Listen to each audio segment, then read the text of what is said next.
Recuerdan el tema que veníamos... Estábamos hablando sobre qué tema. Sobre el amor. Sobre el amor, muy bien. Y específicamente estábamos estudiando qué capítulo del Nuevo Testamento. ¿Capítulo 3 será? Muy bien. Qué buena memoria que tienen, impresionante. ¿O será que está escrito ahí? Bueno, vamos a abrir nuestras Biblias. 1 Corintios capítulo 13. Y con la ayuda del Señor vamos a desarrollar el tema que nos toca en esta mañana. Nuestros hermanos los domingos anteriores habían empezado a exponer sobre las cualidades del amor, ¿sí? Allí en 1 Corintios capítulo 13, a partir del versículo 4, empieza el apóstol Pablo a describir esas cualidades sublimes del amor que, como ya se ha mencionado en mensajes anteriores, no es un amor cualquiera, sino que justamente un amor ágape, el amor que manifestó el Señor Jesucristo cuando estuvo en este mundo, y el amor de Dios que fue derramado también en nuestros corazones para salvación. Y como dice ahí, a modo de introducción, la primera diapositiva, el tema principal de este capítulo es el amor, pero la importancia y la preeminencia del amor, ¿sí? El capítulo 12, versículo 31, es decir, un versículo antes de que comience el capítulo 13, Pablo dice ahí: os mostraré un camino mejor. Él venía exponiendo acerca de los dones espirituales y él dice, pero yo les voy a mostrar un camino mejor. Y justamente empieza a desarrollar cuál es ese camino por el cual cada uno de nosotros, los hijos de Dios, debemos transitar, que es el camino del amor. Y pareciera, por cómo viene desarrollando la temática de la carta, que el capítulo 13 es un paréntesis, ¿no? ¿Por qué Pablo ahora habla del amor, de la preeminencia y la importancia del amor, si venía hablando de los dones en el capítulo 12 y después en el 14 vuelve a retomar sobre los dones y su funcionamiento y la dignidad del uso de los dones? Bueno, lo que tenemos que entender es que el capítulo, hola Anabela, hola Luta, el capítulo 13 actúa como una conexión, como un nexo entre el capítulo 12 y el capítulo 14, ¿sí? Pero esto no quiere decir que cuando el apóstol dice os mostraré un camino mejor, que el amor es algo superior o mejor que los dones. Son dos cosas importantes en nuestras vidas, pero lo que el apóstol va a decir es que nosotros podemos tener dones dados por Dios y aún desarrollarlos en ministerio, pero que si esos dones no están aplicados en amor, no tienen ningún tipo de validez o de importancia, ¿sí? Por eso puse ahí dones ejercidos en amor. Y todo este capítulo y las cualidades que ya estuvimos viendo sobre el amor y las que vamos a ver hoy, son la expresión suprema de lo que Cristo manifestó, ¿sí? Cuando estuvo aquí en esta tierra, y por sobre todas las cosas, ese amor que lo llevó a entregar su vida por cada uno de nosotros en la cruz. Muchos comentaristas o la tradición, podríamos decir, ha titulado a este pasaje como el himno del amor. El himno del amor. Y la verdad que es un pasaje precioso, pero de una gran importancia y un gran peso espiritual. Hablando de la relación de los dones y el amor, podríamos decir que el amor es el socio más importante y más valioso que tienen los dones. Un libro que es el estudio analítico de 1 Corintios del hermano Felipe Espósito, él dice: cualquier don ejercido en amor se revalorizará, se hará más eficaz y más poderoso. Y también vemos a partir del versículo 1 al 3 una primera sección de este capítulo que lo podemos titular el amor contrastado con los dones y las buenas obras. ¿Sí? Bien, este no es el tema principal que vamos a ver hoy, pero vamos a hacer una revisión de estos tres versículos. Dice capítulo 13, versículo 1: si yo hablase lenguas humanas y angélicas y no tengo amor, vengo a ser como metal que resuena o címbalo que retiñe. Y si tuviese profecía, versículo 2, y entendiese todos los misterios y toda ciencia, y si tuviese toda fe de tal manera que trasladase los montes, y no tengo amor, nada soy. Versículo 3: y si repartiese todos mis bienes para dar de comer a los pobres, y si entregase mi cuerpo para ser quemado y no tengo amor, de nada me sirve. Por eso puse ahí versículo 1, nada doy, versículo 2, nada soy, y versículo 3, nada me sirve. Y como conclusión lo que está expresando el apóstol Pablo, sin amor todo resulta despreciable. Él venía hablando sobre los dones espirituales, ¿no es cierto? Y ahora introduce el capítulo 13 y comienza en primer lugar hablando del don de lengua. Los corintios utilizaban este don. Y Pablo habla también sobre el mal uso de este don, que ya cesó, que hoy en día no se utiliza más.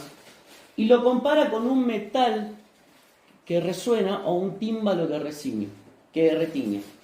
En la antigüedad para las obras de teatro no había tecnología donde había un sonidista que ponía los sonidos de acuerdo al ambiente que se iba generando. Había uno atrás de un telón con una chapa y la empezaba a mover y decía, uy, el barco entra en una tormenta, ¿no? Y con la chapa era el metal que resuena. Y también los cultos paganos de la antigua Grecia utilizaban el címbalo, que era como un cuenco, ¿no? Un cuenco, vieron la forma cóncava, ¿no? De metal, que lo golpeaban y hacían una especie de gong, y era el címbalo que retiñe. Eran dos cosas superficiales, sin valor alguna, que era una monotonía, un sonido que no generaba absolutamente nada. Y él lo compara con el uso de este don, que a veces lo utilizaban en la iglesia y no era de edificación para nadie, nadie lo entendía, ¿no? Y entonces dice, si no lo hacen con amor, dice, no están dando nada, nada doy. Y después habla de dones más excelentes, ¿no? Habla de la profecía, en el versículo 2, de la ciencia, de la fe, pero también dice, estos dones ejercidos sin amor, nada soy, dice ahora en el versículo 2. Y después va al extremo y habla de las obras, de obras que llevan aún hasta poner la vida de uno, porque dice, si yo repartiese mis bienes para dar de comer a los pobres, y si entregase todo mi cuerpo para ser quemado, pero lo hago sin amor, de nada me sirve. ¿Se entiende el concepto que está introduciendo el apóstol Pablo? Sin amor todo resulta despreciable. Y qué importante detenernos en este primer aspecto del amor, ¿no? Y la importancia de poder manifestarlo aún cuando estamos sirviendo al Señor, aún cuando estamos ejerciendo dones espirituales, aún cuando trato de hacer buenas obras y de esforzarme y de dar de mis bienes, y si bien nos cuesta eso, ¿no? Pero si no lo hacemos en amor, de nada sirve. Ahora sí, vamos a avanzar y dijimos que hoy vamos a seguir estudiando las cualidades del amor. La estuvimos viendo a partir del versículo 4, ya vimos que el amor era sufrido, que es benigno, que no tiene envidia, que no es jactancioso y que no se envanece. ¿Está bien? Y hoy vamos a ver el versículo 5. ¿Qué dice el versículo 5? Que el amor no hace nada indebido, que no busca lo suyo, que no se irrita y que no guarda rencor. ¿Cuántas cualidades tenemos ahí del amor? 4 cualidades. Muy bien. Todas estas cualidades que recién leímos son cualidades que revelan justamente el carácter de Cristo. Y el Señor es el que desea reproducir su perfecta vida de amor en vos y en mí, en cada uno de nosotros. Vamos a ver 4 cualidades del amor y vamos a pasar a la próxima diapositiva, pero antes de definirlos bien y estudiarlos, vamos a repasar esto que también ya se ha dicho, pero que es muy importante entenderlo, que son los diferentes tipos de amor. Ustedes saben que el Nuevo Testamento fue escrito originalmente en el idioma griego, ¿sí? Y el Antiguo Testamento fue escrito en el idioma hebreo. Pero también se escribió una versión del Antiguo Testamento en griego que fue la Septuaginta, ¿sí? Hay algunos vocablos en el original, en griego, que se traducen como la palabra castellana amor. El primero es eros. Fíjense que este vocablo está ausente en todo el Nuevo Testamento. Si ustedes agarran una Biblia en griego y se la ponen a leer, no van a entender nada, igual que yo, pero buscan todo el Nuevo Testamento a ver si está eros, no lo van a encontrar, ¿sí? No está en el Nuevo Testamento. Sí aparece en esta versión griega del Antiguo Testamento, que es la Septuaginta, y aparece en 2 versículos, ¿sí? Que es Proverbios capítulo 7, 18, cuando dice alegrémonos en amores, y también en otro versículo que es Proverbio 30, 16. Ahí puse que el eros está hablando de un amor egoísta, es un amor que refiere a alguien que desea algo del otro, pero solo para satisfacerse el mismo. ¿Sí? Originalmente se usaba este término eros, ¿sí? Que no, nuestro idioma se traduce como un tipo de amor, como amor, para el deseo puro, podríamos decir, que había dentro del vínculo matrimonial. Pero gradualmente ese término se fue como desvirtuando y se empezó también a asignarle sentido para todo lo que tiene que ver con un deseo indebido, extramarital. Pasó de ser un amor puro a un amor libertario. Y denota al que desea algo del otro para sí, como dijimos, y también de ahí deriva el término erotismo, ¿sí? Es un amor totalmente egoísta, y será por eso que quizás el Espíritu Santo no quiso que este término estuviera presente en el Nuevo Testamento. El otro término es fileo, que se utiliza en el Nuevo Testamento y en el Antiguo Testamento, pero siempre cuando habla de una relación recíproca de afecto que hay entre amigos, entre parientes o personas unidas por lazo de sangre o de fe, ¿sí? Yo puedo sentir por mis hijos un amor fileo, por mi esposa, por un amigo, por mis hermanos, por mis parientes. Es un amor que podríamos decir hasta surge naturalmente o espontáneo, ¿sí? Cualquier persona, aunque no tenga a Cristo en su corazón, puede decir: yo amo a mis hijos más que a nada en este mundo, ¿o no lo han escuchado eso? Y cuando vemos a una madre que abandona un hijo o un padre, la sociedad, aunque no sea cristiana, rechaza esa actitud y dice: ¿cómo alguien no puede amar a su hijo? ¿Por qué? Porque naturalmente podemos manifestar este amor fileo que tiene que ver con un afecto entre las relaciones o lazos de sangre o de fe también, ¿cierto? Hay otro término que es estorge, que no está en el Nuevo Testamento y habla de ternura, afecto paternal o filial, calidez, intimidad y afecto hacia los allegados. Es muy similar a fileo, ¿no? Y estos dos términos expresan el amor mediante un acto de emoción espontáneo. No podemos, como decía recién, dejar de amar a nuestros hijos, padres, hermanos, amigos. Pero ahora pasamos a la palabra más importante, ¿sí? Que es ágape, que es el término que más se utiliza en el Nuevo Testamento. Su forma agapao, que es la forma verbal, amar, aparece 143 veces en el Nuevo Testamento. Y ágape, que es el sustantivo, el amor, aparece 118 veces. ¿Y esto qué denota? Que es de gran importancia el concepto que refiere a todo lo que tenga que ver con el amor ágape. Porque el ágape es un amor que elige su objetivo sin considerar su atractivo o virtud. El Señor nos amó a nosotros, no por nuestro atractivo, por nuestra virtud, por lo que nosotros somos o tenemos, sino porque Él decidió amarnos para salvarnos.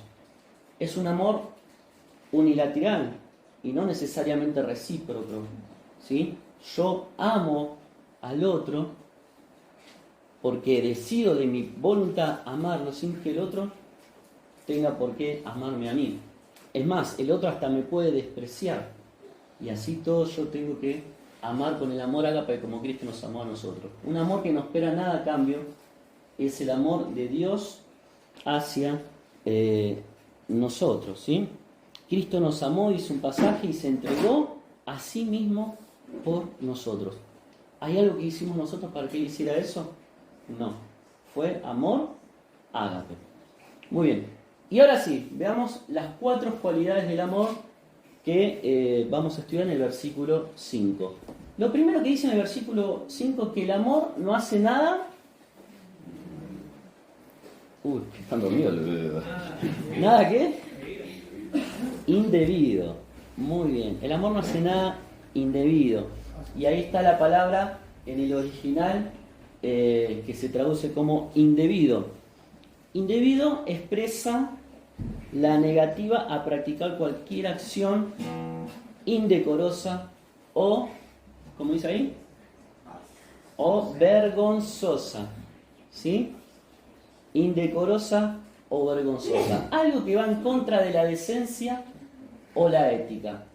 El amor que acá se describe tiene que ser un amor transparente que no dé lugar a sospechas, ¿sí? Cuando nosotros hacemos algo que es indebido, ¿lo queremos estar mostrando a todo el mundo? ¿O lo tenemos ahí oculto para que nadie lo vea? Porque nos da vergüenza. Abajo de la alfombra. Yo les pregunto, ¿ustedes han hecho alguna vez algo indebido?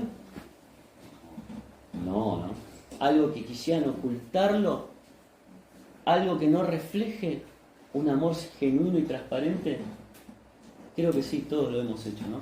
Y estamos hablando de una temática del amor ágape que podríamos decir que nos excede, que es imposible alcanzarlo, porque es el amor de Dios. Pero como hijos de Dios tenemos la capacidad de ese amor que un día Cristo derramó en nosotros, poder manifestarlo. Como toda obra del Espíritu en nosotros, cuando prevalece la carne y hacemos cosas indebidas, cosas que son indecorosas, vergonzosas, que no tienen decencia o tienen falta de ética, las queremos esconder. Nos avergonzaría si otros se enteraran, ¿sí? Y no estamos ejerciendo un amor que no hace nada indebido. Un amor transparente que no dé lugar a sospecha. Y tenemos algunos ejemplos en la palabra de Dios. Vamos a buscar primero, ahí también en 1 Corintios, capítulo 7, versículo 36.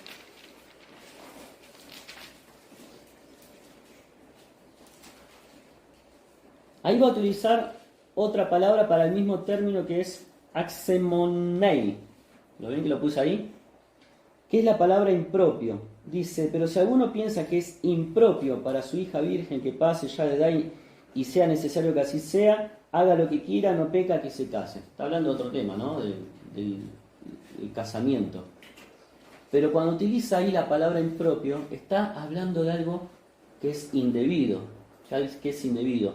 También cuando el apóstol habla sobre los abusos en la Cena del Señor, en el capítulo 11, versículo 21, dice, porque al comer cada uno se adelanta a tomar su propia cena y uno tiene hambre y otro se embriaga.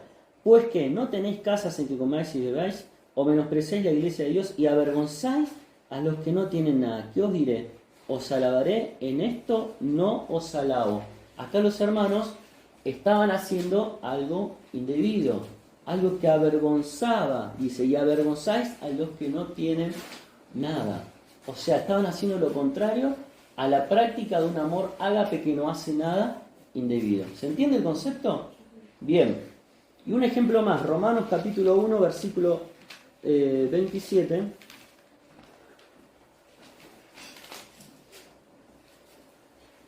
Dice, y de igual modo también los hombres, dejando el uso natural de la mujer, se encendieron en su lascivia unos con otros, cometiendo hechos vergonzosos. Ahí está utilizando el mismo término, que se utiliza para indebido, que se utiliza para impropio, que se utiliza para vergonzoso.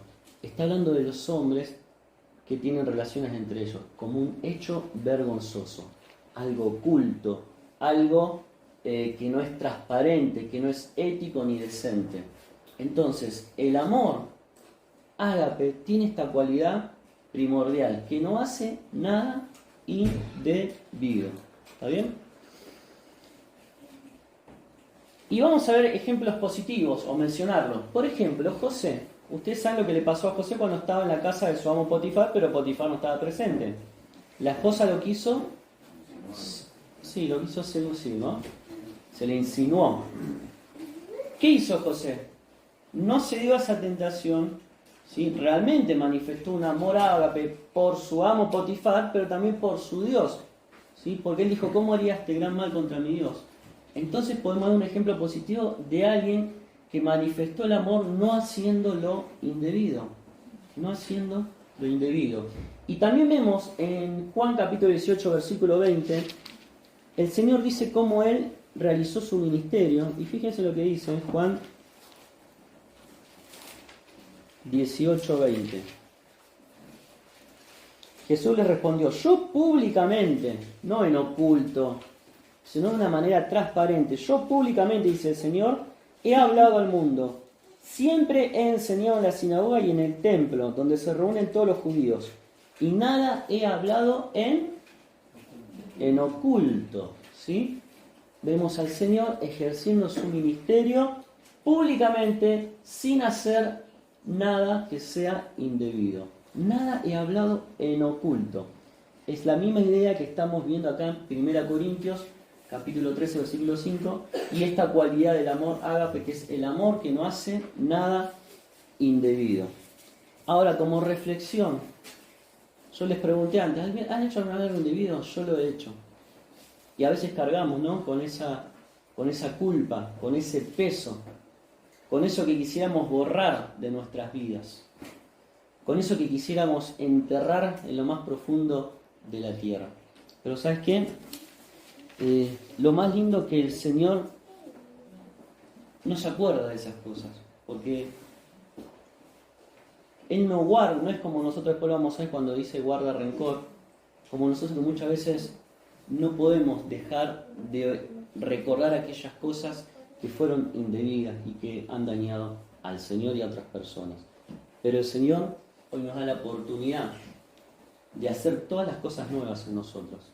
Y si realmente estamos haciendo cosas indebidas o hemos hecho cosas indebidas, en oculto, vergonzosas, con falta de ética, de esencia, el Señor nos anima a enderezar nuestro rumbo y a poder, por su gracia en nosotros y su poder, manifestar un amor que realmente no hace nada indebido. En segundo lugar, dice que el amor no busca lo suyo, ¿sí? Es decir, que no es un amor egoísta. ¿Qué es el egoísmo? Pensar en uno mismo, querer satisfacer los deseos de uno mismo, ¿sí? No darle valor a lo que piensa el otro, ¿sí? Y ahí dice, no insiste en su punto de vista. Y aplicado al servicio, ahí puse, el siervo de Dios se regocija en servir a otros de una manera desinteresada. Uno cuando sirve al Señor y ejerce o aplica sus dones, lo puede hacer desinteresadamente, realmente regocijándose porque ve que está sirviendo al otro, o lo puede hacer para su propio beneficio personal. Y ese no es realmente el amor que Dios quiere en nosotros, un amor que busca lo suyo. Y tenemos varios ejemplos de un amor que no busca lo suyo en el servicio. Por ejemplo, Filipenses, capítulo 1, versículo 15.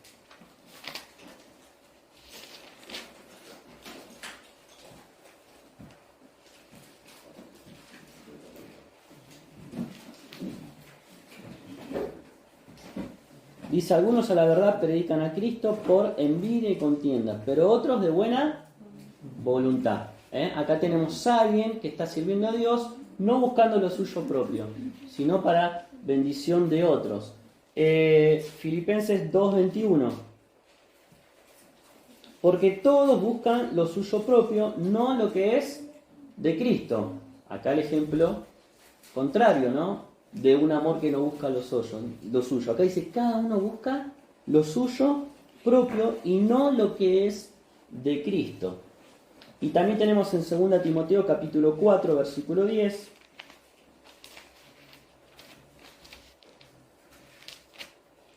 Segunda Timoteo capítulo 4, versículo 10.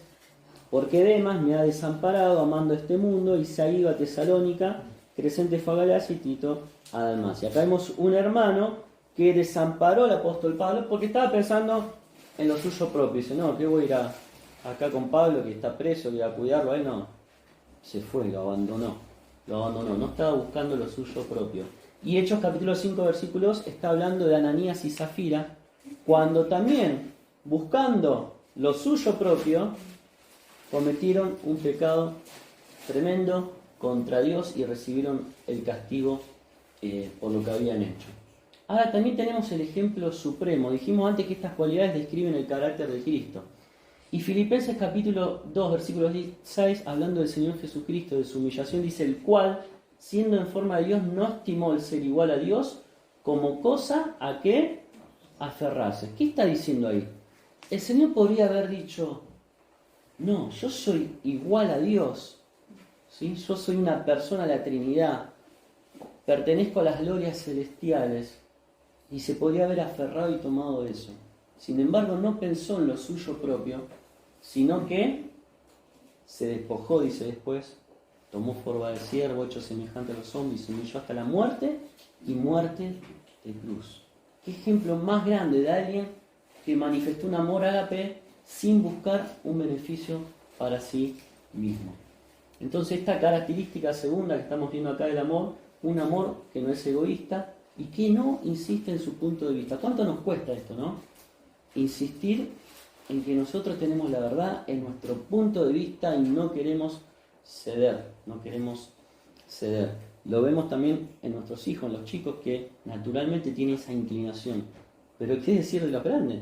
Que pasan los años y nos cuesta dejar esta misma tendencia del egoísmo, de sostener un punto de vista por más que vaya en perjuicio del otro.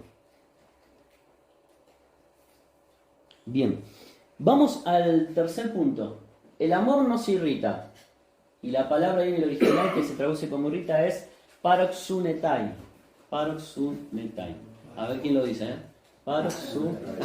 Qué difícil, ¿no? Bien, un amor que no se irrita. Uy, acá hemos recibido cachetazos unos cuantos, ¿no? Pa. Nada, si acá nadie se irrita. ¿Quién se irrita acá? Nadie. Algunos están señalando a la esposa, al esposo, ¿no es cierto? Es lo contrario a ser susceptible.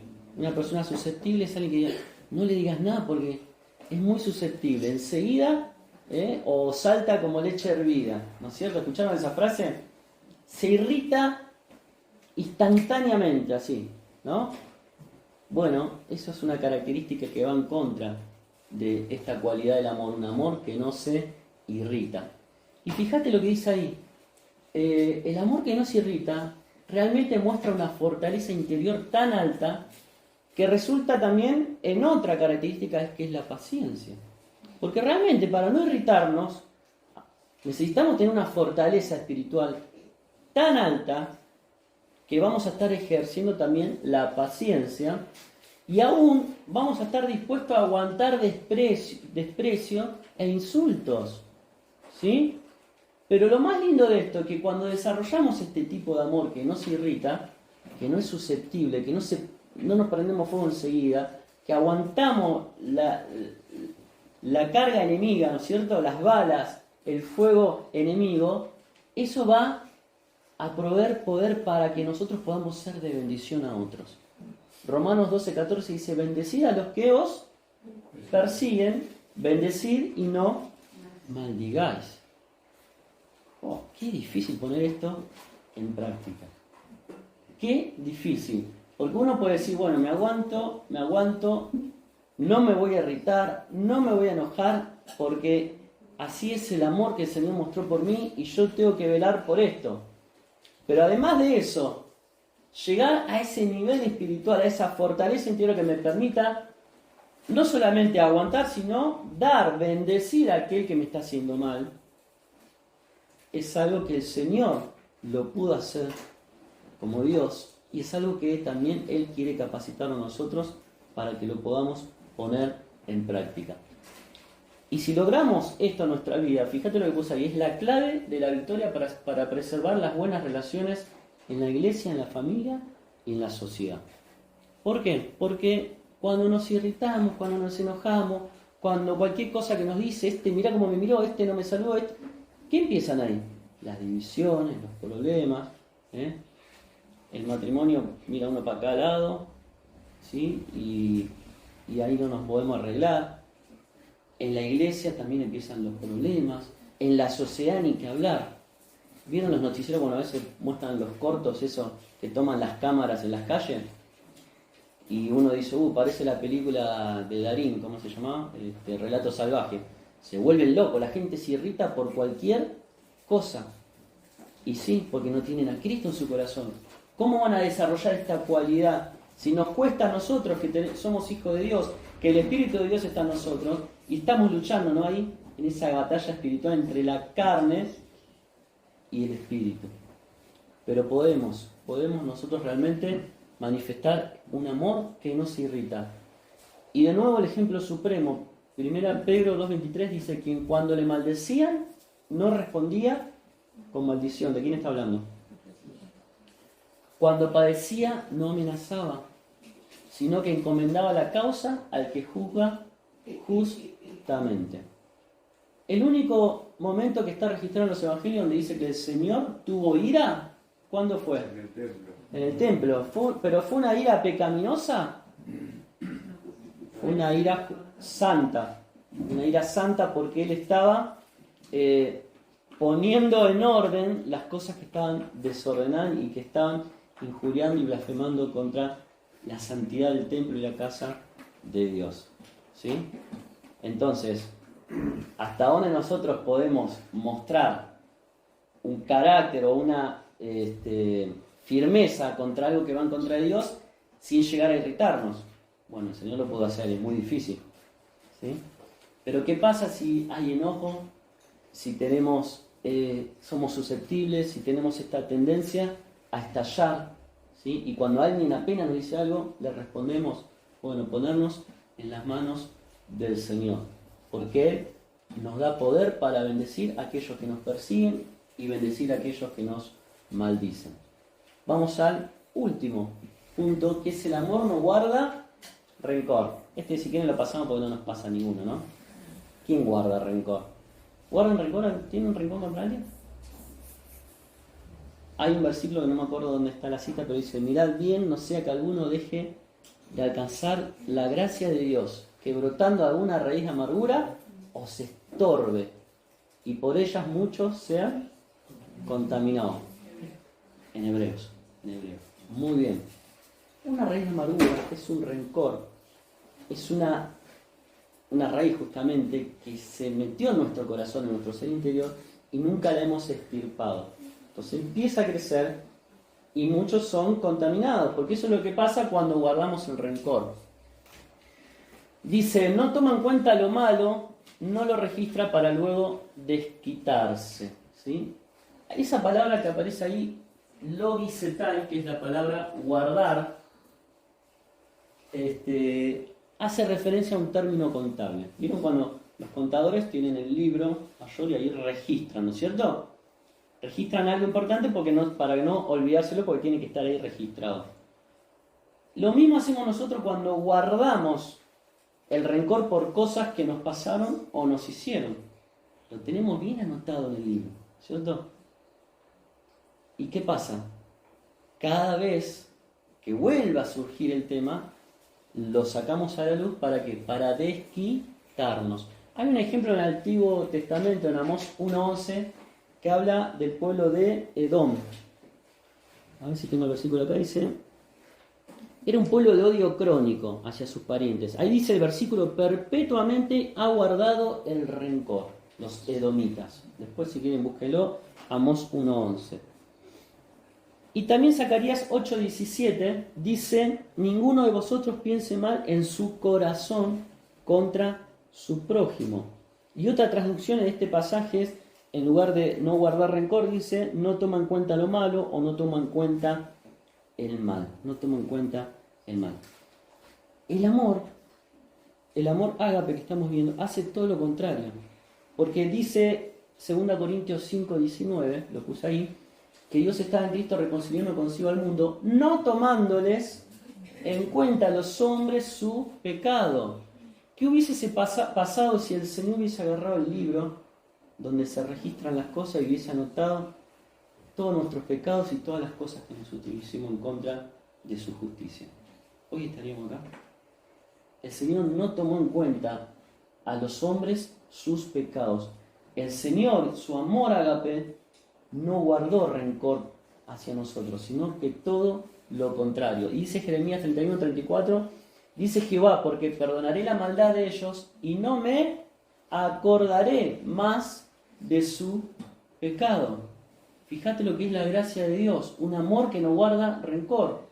No tomó en cuenta nuestros pecados, y no solamente eso, sino que nunca más dice que se acordó de nuestros pecados. ¿Y qué se nos dice a nosotros? Colosenses 3:13, que nos tenemos que soportar unos a otros, nos tenemos que perdonar unos a otros, y si alguno tiene una queja contra otro, tenemos que poner esto en práctica, soportarnos y perdonarnos. Como quien lo hizo, de la manera que Cristo nos perdonó, así también hacedlo vosotros. ¿Es fácil no guardar rencor y perdonar? ¿Es fácil? No. ¿Es fácil no irritarse? Es fácil, ¿cuál era la otra característica? No pensar en nuestros propios intereses. No, porque somos por naturaleza egoístas. El amor no busca lo suyo. ¿Y es fácil no meter nunca la pata y no hacer nada indebido? Tampoco.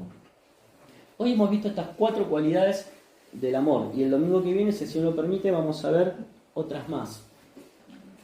Qué importante es conocerlas, pero lo más importante de esto es que el Señor nos llama a cada uno de nosotros a poder desarrollarlas, estas cualidades. Como dije antes, es una vara muy alta, que una persona que no tiene a Cristo jamás lo podría alcanzar. Porque el amor ágape no es un amor como el filial, un amor espontáneo que uno tiene por sus hijos, por sus amigos, por sus parientes.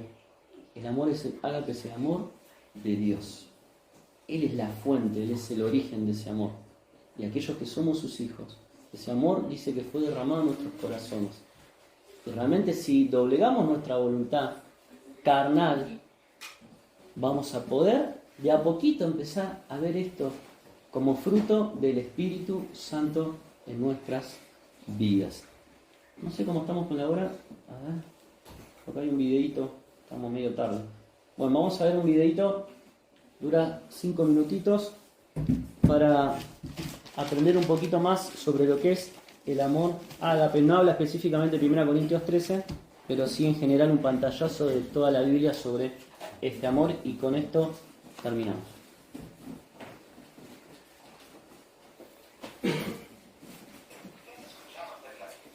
Probablemente conoces una de sus famosas enseñanzas llamada la regla de oro.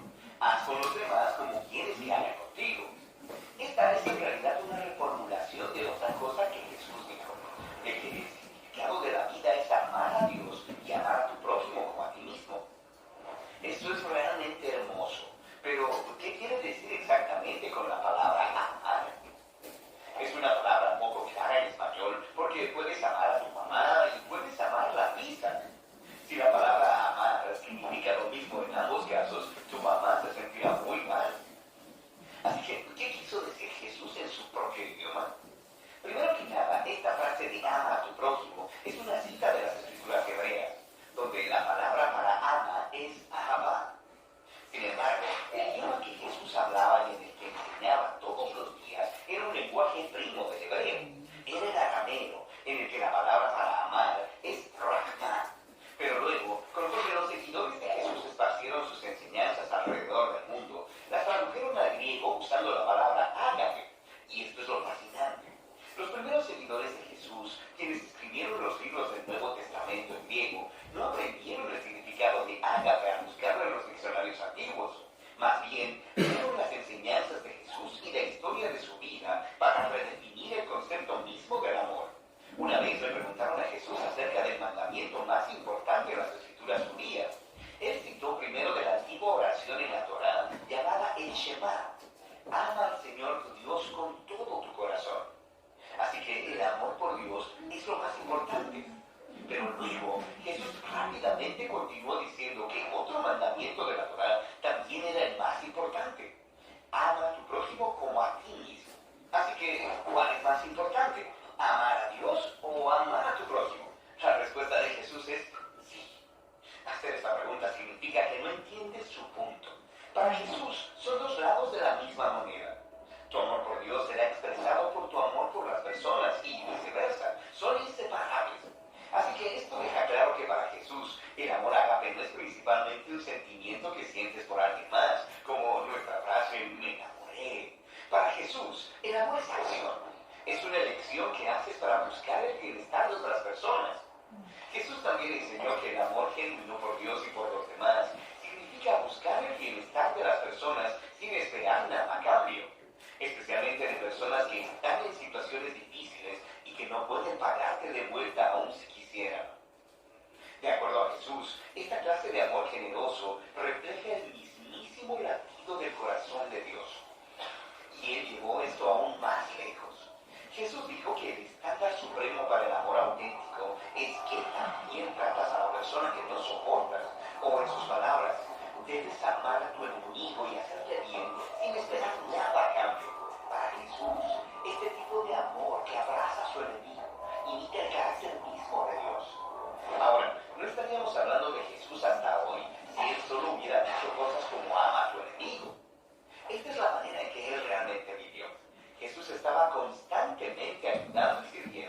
personas a su alrededor de maneras muy prácticas y tangibles. Y él constantemente se acercaba a personas pobres y en sufrimiento, quienes no podían darle ningún beneficio de vuelta. Él mostró amor por los olvidados, las personas que usualmente pasan desapercibidas. Cuando Jesús eventualmente entró en Jerusalén, se hizo enemigo de los líderes de su pueblo, acusándolos de hipocresía y corrupción. Pero luego, en lugar de atacar a sus enemigos para derrocarlos, él les permitió que lo mataran. Jesús murió por el egoísmo y la corrupción de sus enemigos, porque los amaba. Después de la mañana de la resurrección, Jesús y luego sus seguidores declararon que fue el poder del amor de Dios para el mundo el que fue revelado en la vida, muerte y resurrección de Jesús. Como lo dijo el apóstol Pablo, Dios demostró su ágape por nosotros en que, siendo aún pecadores, el Mesías murió por nosotros. O en las palabras del apóstol Juan, el ágape de Dios fue revelado cuando Él envió a su Hijo unigénito al mundo para que por medio de Él podamos tener vida. Para Juan, esto lleva naturalmente a esta conclusión. Amados, si Dios así nos amó, también nosotros debemos amarnos unos a otros. Así que la fe cristiana implica confiar en que en el centro del universo está un ser desbordante de amor por su mundo.